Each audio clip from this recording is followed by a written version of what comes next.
పాపం అసదుద్దీన్ ఓవైసీ చాలా బాధపడతాడు. ఇలా మీడియాతో మాట్లాడుకుంటా మా పాత బస్తీలా ఇరుకిరుకు రోడ్లు, అసలు మురికాలువలు తీసేటోళ్ళు లేరు మాకు. మా పాత బస్తీ ఏం పాపం చేసింది, వరుసగా అగ్ని ప్రమాదాలు సంభవిస్తున్నాయి. ఏం పాపం చేసింది మరి మా పాత బస్తీ? చక్కగా లైట్లు వెలుగాయి, ఇరుకుడమైన రోడ్లు, మా దగ్గర రోడ్ల మీద చిన్న చిన్న వ్యాపారాలు చేసుకుంటే వాళ్ళందరినీ ఖాళీ చేస్తున్నారు. ఇట్లా చేస్తానట. ఇక వీళ్ళు దోపిడీలు దొంగతనాలు చేస్తారట.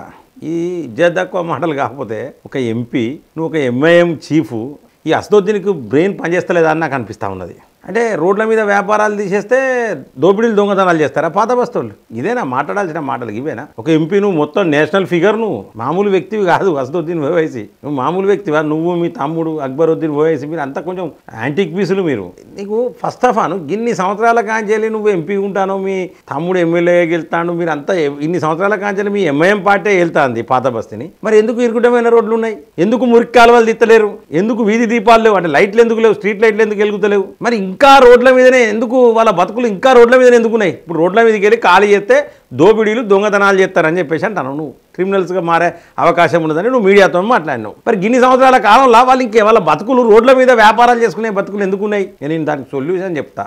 ఎందుకంటే ఈ ఇజ్జత్ తక్కువ మాటలు బంద్ చేయాలి. బంద్ చేయకపోతే చాలా ప్రమాదం. పాత బస్తీ వెనుకబడి ఉన్నది వాస్తవం. ఇదే పాత బస్తీలా తెలంగాణ వ్యాప్తంగా చూసుకుంటే ఏంటంటే కరెంటు బిల్లులు ఎగ్గొట్టేటోళ్ళ శాతం కూడా ఎక్కువనే ఉన్నది. ఇదే పాత బస్తీలా ఎక్కువ అగ్ని ప్రమాదాలు ఎందుకు సంభవిస్తాయంటే దొంగ కరెంటు తీసేటోళ్ళు ఎక్కువ ఉన్నారు ఇదే పాత బస్తీలా. ఇదే పాత బస్తీలా ఫైర్ ఇంజన్ కూడా లోపలికి పోదు. ఫైర్ ఇంజన్ కాదు, ఆటో పోదు. 3 గీరల బండి ఆటో పోదు. అటువంటి ఇల్లు ఉన్నాయంటే మీ కథలే. నిన్నన్నా మీరు పర్మిషన్లు తీసుకోమని చెప్పి పర్మిషన్లు తీసుకొని ఇల్లు కట్టుకోవాలని ఎప్పుడన్నా చెప్పిర్రా? ఓట్లు పోతాయి. మా వాళ్ళు నాకు ఓట్లు వేయాలా, ఓట్లు పోతాయి, నేను ఏమైనా గట్టిగా మాట్లాడితే ఓట్లు పోతాయని భయానికి. ఇక ఇది పోతే ఏ గవర్నమెంట్ వస్తే ఆ గవర్నమెంట్ సంకనాకినాక మన డెవలప్మెంట్ ఎక్కడి ఉంటుంది? ఉద్యమం చేయాలి, ఒక యుద్ధం చేయాలి నువ్వు పాత బస్సు నుంచి వెళ్ళి. ఇక దీనికి పరిష్కారం ఏంటంటే మీ ఎంఐఎంను బొంద పెడితే తప్పితే ఇక పరిష్కారం దొరకదు. అసదుద్దీన్ ఓవైసీ, అక్బరుద్దీన్ ఓవైసీ మీరు పోవాలి. ఆడ భారతీయ జనతా పార్టీ మొన్న ఎంపీ అభ్యర్థికి వెళ్తే ఈ ఇరుకుంటమైన గల్లీలు ఉండవు, యుద్ధం చేస్తామే మాధవిలత. బ్రహ్మాండమైన యుద్ధం చేస్తాం, బ్రహ్మాండంగానే బ్రహ్మాండం. మనం ఎంత నష్టం చేస్తాం అనేది ఒక్కసారి ఆలోచించాలి. అనుమతులు లేకుండా ఇల్లు కట్టుకుంటూ మన దగ్గరనే ఎక్కువ ఉన్నది. నేను తెలంగాణ వ్యాప్తంగా చాలా దిక్కులు ఉన్నది, కానీ మన గురించి మాట్లాడాలి కదా. ఇప్పుడు నువ్వు మాట్లాడింది ఓల్డ్ సిటీ ఏం పాపం చేసిందనో కదా, కాదు ఓల్డ్ సిటీ గురించి మాట్లాడతాను. అనుమతి లేకుండా ఇల్లు మన దగ్గరనే కట్టుకుంటాం. దొంగతనాన కొక్కేళ్ళు జరిగేస్తాం, కరెంటు దొంగ కరెంటు. ప్రాపర్టీ ట్యాక్సులు మన దగ్గరనే ఎక్కువ కట్టం. ఎవడన్నా అత్త దంతులు పట్టి పెట్టుడేనే. వాడేమైనా మరలా పడితే పోలీస్ స్టేషన్ పోయి ఒక బండి పోతే ఒక ఎమ్మెల్సీ ఒక వెహికల్ను పోలీసు వాళ్ళు పట్టుకొస్తే పోలీస్ స్టేషన్ పోయి టీటని పోరాని నువ్వేలా కొడతాండి. మీద ఏంటంటే రాజరిక వ్యవస్థ అయిపోయింది అక్కడ. నైజాం సర్కార్ ఉండే వెనకట. అప్పుడు వాడు నిజాం వాడు ఏం చేసేదంటే గిట్లనే చేసేది. సేమ్ అట్లే ఉన్నది కథ. కరెంటు బిల్లులు చక్కగా గట్టులు లేదు. కొంతమంది కట్టి అడిగేందుకు పోతే ఈ బంధం మన పంపిర్రు, ఆ వీడియోలు వైరల్ అయినాయి, ఈ బలకు కొట్టిరు. వెనకబడి ఉండకపోతే ఏముంటుంది? మనం ₹1 కట్ట. ఇక రోడ్ల మీద దుకాణాలు పెట్టుకుంటే ఆ రోడ్ల మీదకి వెళ్ళి దుకాణాలు ట్రాఫిక్ పోలీసు వాళ్ళు లేదా పోలీసు వాళ్ళు ఎవరో తీస్తారు, ఇబ్బంది అవుతుందని తీస్తే వాళ్ళ దొంగతనాలు దోపిడీలు చేస్తారట. ఎందుకు మరి? ఇప్పుడు మా కాడ హనుమకొండలో కూడా రోడ్ల మీద దుకాణాలు తీయించారు. వాళ్ళు దోపిడీలు దొంగతనాలు చేస్తలేరు.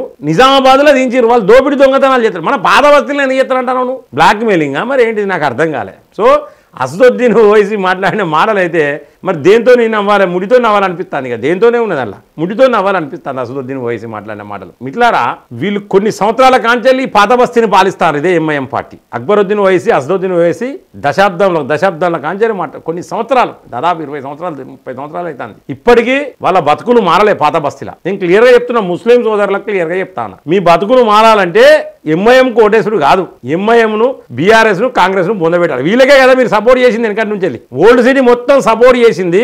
ఓల్డ్ సిటీలో 75% 80% కూడా పీపుల్ సపోర్ట్ చేసింది. అయితేనో బీఆర్ఎస్, లేకపోతేనో కాంగ్రెస్, లేకపోతేనో ఎంఐఎం. అంటే ఎప్పుడు చూసినా ఎంఐఎం పార్టీ బీఆర్ఎస్ వాడు ఎప్పుడైనా గట్టి క్యాండిడేట్ని పెట్టిండా? కాంగ్రెస్ వాడు ఎప్పుడైనా గట్టి క్యాండిడేట్ పెడతారా? మీరే గెలవాలని ఆ తుసు క్యాండిడేట్లను పెట్టుడేనా? మీరు ఈ కమ్యూనిటీలు ఏవి చూడద్దు. మనం చూడకుండా భారతీయ జనతా పార్టీకి ఒకసారి ఓటేసి చూడండి. మీ రోడ్లు ఎట్లుంటాయి, మీ బతుకులు ఎట్లుంటాయి. రోడ్ల మీద వ్యాపారాలు చేసుకుంటే చిన్న పనేనే, మంచి పని చేసుకోవచ్చు. ఒక్కసారి భారతీయ జనతా పార్టీని గెలిపించి చూడండి. ఎల్లా కాలం ఇదే ఎంఐఎం అంటే ఏమైంది? లాస్ట్కు ఇన్ని సంవత్సరాలు పాలించిన అసదుద్దీన్ ఓవైసీ చేతులు ఎత్తేసిండు, మా బతుకులు మంచిగా ఏం పాపం చేసిందని చెప్పేసి. ఇక ఎప్పటికి ఇట్లే ఉంటాయి మీ బతుకులు.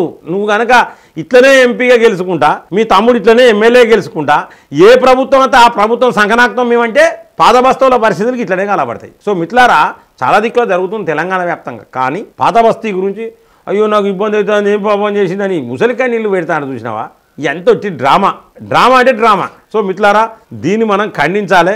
ఎవరినైనా రోడ్ల మీద వ్యాపారం చేసుకుంటే వాళ్ళని డిస్టర్బ్ చేస్తున్నాడ దోపిడీలు దొంగతనాలు చేసి దొంగలు అవుతారు అని అనడానైతే నేనైతే పూర్తిగా ఖండిస్తానా. ఒక ఎంపీ మాట్లాడాల్సిన మాటలు కాదు, ఒక ఎమ్మెల్యేలు మాట్లాడాల్సిన మాటలు కాదు, ఒక ప్రజాప్రతినిధి మాట్లాడాల్సిన మాటలు కాదు. ఇన్ని సంవత్సరాలు పాలించిన ఈ ఎంఐఎం పార్టీ బాసు చీఫ్ మాట్లాడాల్సిన మాటలు అసలే కాదు. మరి ఈ వార్త నాది, కామెంట్ మీది. లైక్ చేయండి, 10 మందికి షేర్ చేయండి, సబ్స్క్రైబ్ చేయని వాళ్ళు సబ్స్క్రైబ్ చేయండి మన ఛానల్ను. బెల్ బటన్ నొక్కడం మర్చిపోకండి మిత్రులారా. జై హింద్, జై భారత్.